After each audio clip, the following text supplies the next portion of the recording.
اعوذ باللہ من الشیطان الرجیم بسم اللہ الرحمن الرحیم۔ عراقی دارالحکومت بغداد میں امریکی حملے میں ہلاک ہونے والے ایرانی جنرل قاسم سلیمانی کو عموماً شہریت کی چک و چاند سے دوچار رہنے والی شخصیت سمجھا جاتا تھا، تاہم حالیہ برسوں میں وہ کھل کر سامنے آئے جب انہیں ایران میں داعش کے خلاف اپنی کارروائیوں کے بدولت شہریت اور عوامی مقبولیت ملی۔ وہ شخص جنہیں چند سال پہلے تک بہت سے ایرانی شہری راہ چلتے پہچان بھی نہیں سکتے تھے۔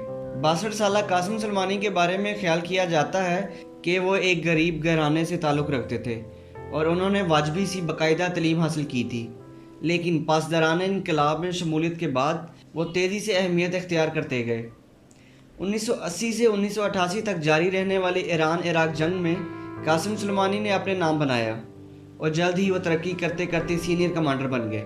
2003 میں عراق پر امریکی جارحیت کے بعد انہوں نے وہاں سرگرم گروپوں کی امریکی اڈوں اور ان کے مفادات کو نشانہ بنانے کے سلسلے میں رہنمائی بھی کی۔ انہیں اس بات کا کریڈٹ بھی دیا جاتا ہے کہ انہوں نے شام کے صدر بشار الاسد کو ان کے خلاف 2011 میں شروع ہونے والی مسلح مزاحمتی تحریک سے نمٹنے کے لیے حکمت عملی بھی بنا کر دی۔ ایران کی اس مدد اور روسی فضائی مدد نے ہی بشار الاسد کو باغی فوجوں کے خلاف جنگ میں پانسا پلٹنے میں مدد کی۔ 3 جنوری کو ہونے والے میزائل حملے میں قاسم سلیمانی کی موت واقع ہوئی۔ اس میں اور بھی بہت سا جانی و مالی نقصان ہوا اور یہ ایک میزائل حملہ نہیں تھا بلکہ یکے بعد دیگرے حملے ہوئے اور یہ ایران کے لیے بہت بڑا نقصان تھا۔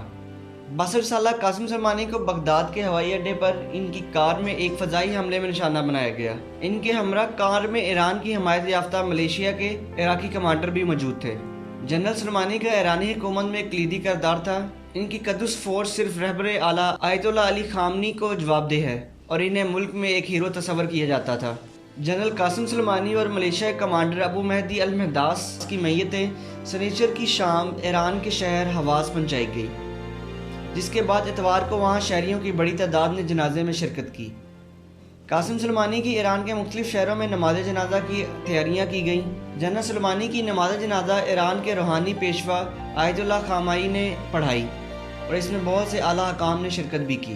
لیکن کیا آپ جانتے ہیں کہ جب سنیچر کو عراق میں ان کی نماز جنازہ ادا کی گئی تو اس کی امامت کرنے والے شخص ایک پاکستانی تھا۔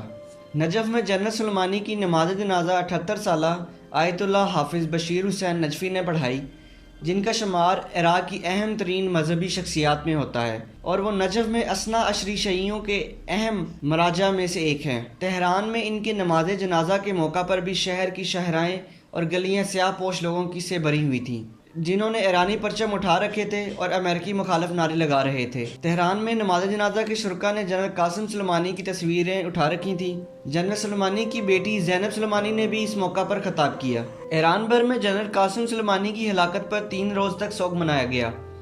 ایران کے وزیر خارجہ جواد ظریف نے ٹویٹر پر کہا کہ جنرل قاسم سلیمانی کا قتل بین الاقوامی قوانین کی خلاف ورزی ہے اور ایران کے کسی بھی ثقافتی مقام پر حملہ ایک جنگی جرم ہوگا۔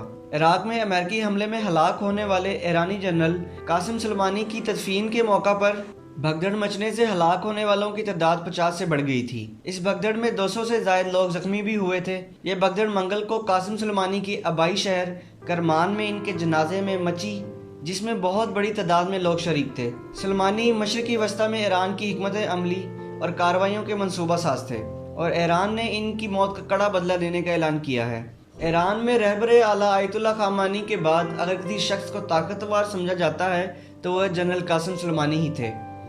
قاسم سلیمانی اور عراقی ملیشیا کے کمانڈر ابو مہدی مہدس کی گزشتہ جمعے کو بغداد میں امریکی ڈرون کے حملے میں ہلاکت کے بعد ہی عراقی پارلیمان نے قرارداد کے ذریعے وزیر اعظم سے مطالبہ کیا ہے کہ ملک میں موجود غیر ملکی افواج کو واپس بھیج دیا جائے۔ اس سے پہلے ٹرمپ نے کئی بار ٹویٹ کرتے ہوئے کہا کہ عراق کو متنبہ کیا جاتا ہے کہ اگر اس نے امریکی افواج کو عراق چھوڑنے کا حکم دیا تو اسے سخت پابندیوں کا سامنا کرنا پڑے گا۔ تاہم صدر ٹرمپ کی دھمکی کے بعد پیر کو ایک امریکی جنرل کا خط سامنے آیا جس میں اس کی تردید کی گئی اور امریکی وزیر دفاع مارک ایسپر نے ایسے کسی اقدام کی تردید کرتے ہوئے کہا کہ عراق سے انخلاء سے متعلق کوئی فیصلہ نہیں ہوا۔ امریکی صدر ڈونلڈ ٹرمپ نے ایرانی کمانڈر قاسم سلیمانی کو ایک عفریت قرار دیتے ہوئے کہا ہے کہ امریکہ نے قاسم سلیمانی کو ہلاک کر کے بہت سی جانیں بچائی ہیں۔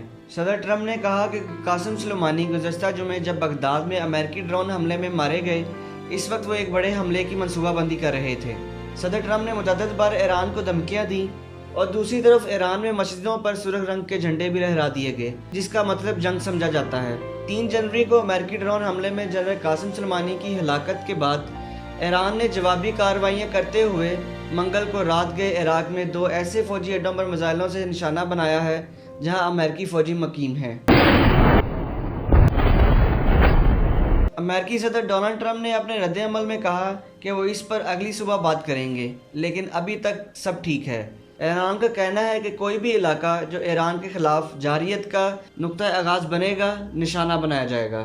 تاہم ایران کے وزیر خارجہ کا یہ بھی کہنا ہے کہ ان کا ملک جنگ کو بڑھاوا نہیں دینا چاہتا۔ قاسم سلیمانی نے سوگواروں میں ایک بیٹے اور ایک بیٹی کو چھوڑا ہے۔